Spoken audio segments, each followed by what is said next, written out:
Vande भारतचं scale model आहे. विविध प्रसिद्ध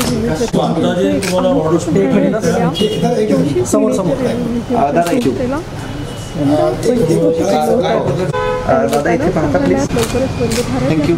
पहिल्या हाय स्पीड रेल्वेच्या प्रतिकृतीचा समावेश करण्यात येणार आहे.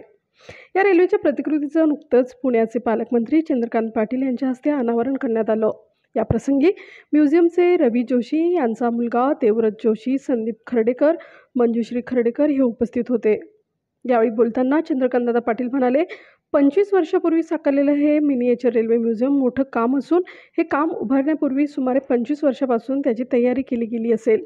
भाऊ जोशी आणि त्यांच्या कुटुंबियांचं हे काम नक्कीच कौतुकास्पद आहे.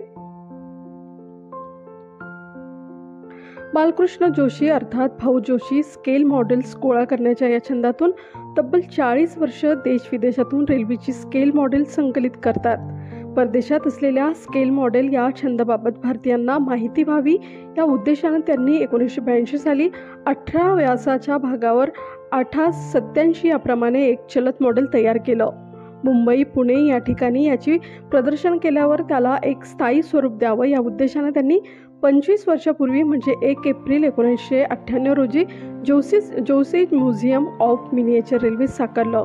यामध्ये diesel train, steam engine, electrical railway, rail bus, ropeway, funicular railway, toy train अशा विविध प्रकारच्या 7हून अधिक रेल्वे प्रतिकृती पाहायला मिळतात. या रेल्वेबाबत माहिती सांगताना 20 मिनिटांचा शो उपस्थितांना दाखवला जातो. तब्बल 60 सिग्नल यंत्रणा यामध्ये समाविष्ट करण्यात आल्या आहेत. जोशी म्युझियम ऑफ मिनिएचर रेल्वेचे संस्थापक भाऊ जोशी यांच्या निधनानंतर त्यांचे सुपुत्र रवी जोशी यांनी या संग्रहालयाची जबाबदारी सांभाळली. त्यांनी संग्रहालय उपक्रमासोबतच रेल्वेचे मॉडेल्स बनवण्यावर भर दिला. तसंच भारतीय रेल्वेसाठी काही महत्त्वपूर्ण प्रकल्प त्यांनी राबवले आहेत. गोव्यातील मडगाव येथे कोकण रेल्वेसाठी तर कर्नाटक राज्यातील धारवाड येथे भारतीय रेल्वेसाठी स्टेशन मास्टर यांच्या प्रशिक्षणासाठी मॉडेल रूपाची उभारणी केली आहे. दिल्ली येथील राष्ट्रीय रेल्वे संग्रहालयातील मिनिएचर रेल्वे मॉडेल रूप या दालनातही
तरी त्याच्या आधी बहुतेक 25 वर्ष त्याची तयारी झाली असेल.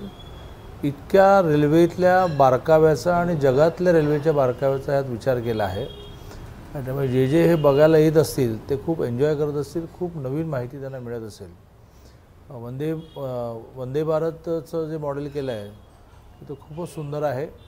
कारण आगामी सगळा काळ वर्ष 2 वर्ष वंदे भारतची आहे. त्यामुळे मी खूप अभिनंदन करतो आणि खूप शुभेच्छा देतो.